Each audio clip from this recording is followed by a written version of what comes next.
السلام علیکم viewers, Saeeda menu میں آپ کو ویلکم کہتی ہوں۔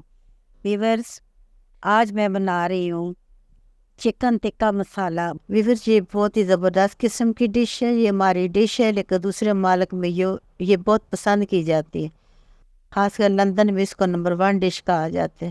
تو میں نے کہا کیوں نہ میں آپ کے لیے آج اس ریسیپی کو لے کے آؤں۔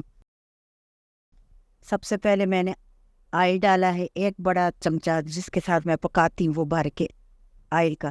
اس میں لہسن ڈالا ہے، لہسن جو اپنی مرضی سے ڈالے، میں نے 8 سے 10 کلیاں ڈالی ہیں، ان کو تھوڑا سا کریش کیا اور ڈال دیا۔ جب اس کا کلر گولڈن ہوا تو میں نے پیاز ڈال دیا ہے۔ اب اس میں پیاز کو اچھی طرح میں فرائی کروں گی۔ ایک تو بندہ کہتا ہے کہ ہم سافٹ کرتے نہیں، اس کو میں نے فرائی کیا اس میں۔ اس کا جب تھوڑا سا کلر چینج ہوا پھر میں نے ٹماٹر ڈال دیے ہیں۔ ٹماٹر اس کے لیے کوشش کریں کہ سرخ ٹماٹر ہوں، کیونکہ اس کا کلر بہت زبردست ہمیں بنانا ہوتا ہے، تو اس کے لیے یہ جو سرخ ٹماٹر ہے وہ استعمال کرنے ہوگا۔ میں نے یہاں 4 ٹماٹر لیے ہیں، بڑے والے ٹماٹر تھے میرے پاس، ان کو میں نے اچھی طرح چھوٹا چھوٹا کاٹا، ایسے چاپ کر کے میں نے ڈال دیا۔ جب ہمارا جو پیاز ہے تھوڑا سا اس کا کلر چینج ہوا تو جب ٹماٹر ڈال دیے، تو اب میں ٹماٹروں کو ساتھ ساتھ دبا رہی ہوں، کیوں کہ اس کے ساتھ آگے جو پروسیس ہم نے کرنا ہے نا، وہ پھر آپ دیکھیں گے کہ میں اس کو تھوڑا سا جلدی نکال دیا ہے۔ ٹماٹر نکال کے میں نے سائڈ پہ رکھ دیے۔ ادھر میں نے آئل ڈالا اور اس میں چکن ڈال دیا۔ اس میں تھوڑے سا آئل کا استعمال زیادہ ہوتا ہے اور مسالوں کا استعمال کم ہوتا ہے۔ بون لیس چکن ہے، آئل میں جب گرم ہوا تو میں نے اس میں ڈال دیا۔ یاد رہے کہ یہاں فلیم کو میں نے سلو رکھا ہوا ہے۔ سلو فلیم کا مقصد یہ ہوتا ہے کہ اس کے اندر کا پانی سارا نکل جائے۔ اکثر میں سنتی ہوں وہ لوگ کہتے چکن بنا تو اس میں سمیل آتی ہے، ایسا کیوں ہوتا ہے مجھے تو پتہ نہیں ہے، کیونکہ میرے چکن سے کبھی سمیل نہیں آئی۔ اس کی فلیم جو ہے ہلکی میں نے رکھی ہوئی۔ اب اس میں میں نے لہسن ڈال دیا، یہ تقریباً 8 سے 10 کلیاں یہ لہسن کی، ان کو میں نے باریک پیسا۔ اس لہسن کا یہاں ڈالنے کا مقصد ہے اندر کی اس کی سمیل ختم ہو جائے گی اور اس کی خوشبو اس کے اندر رچ بس جائے گی۔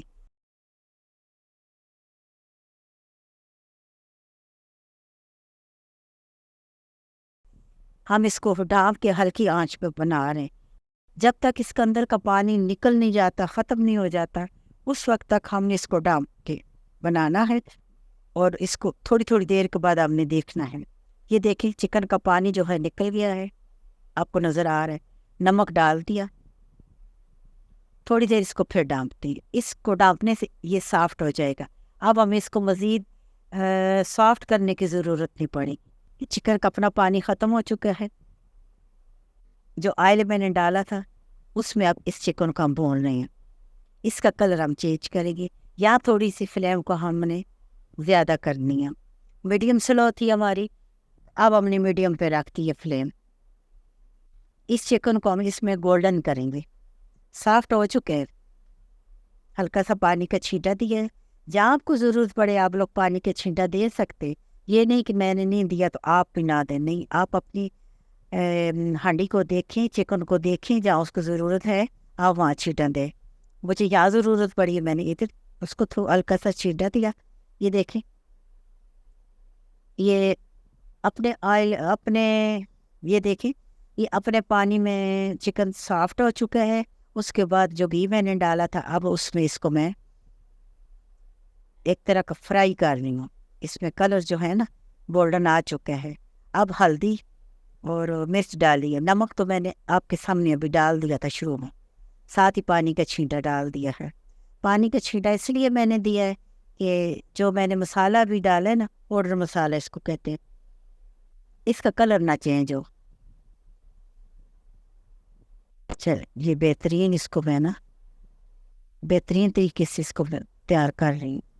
انشاءاللہ آپ کو لوگوں کو اتنا مزہ آئے گا، اور اس کی جو یونیک سی یہ ریسیپی ہے نا، آپ کو کھانے میں جو مزہ دے گی یا آپ کی تعریف ہوگی نا، تو پھر آپ پھولے نہیں سمائیں گے۔ اس لیے اس دن ذرا لوز کپڑے پہنیے گا۔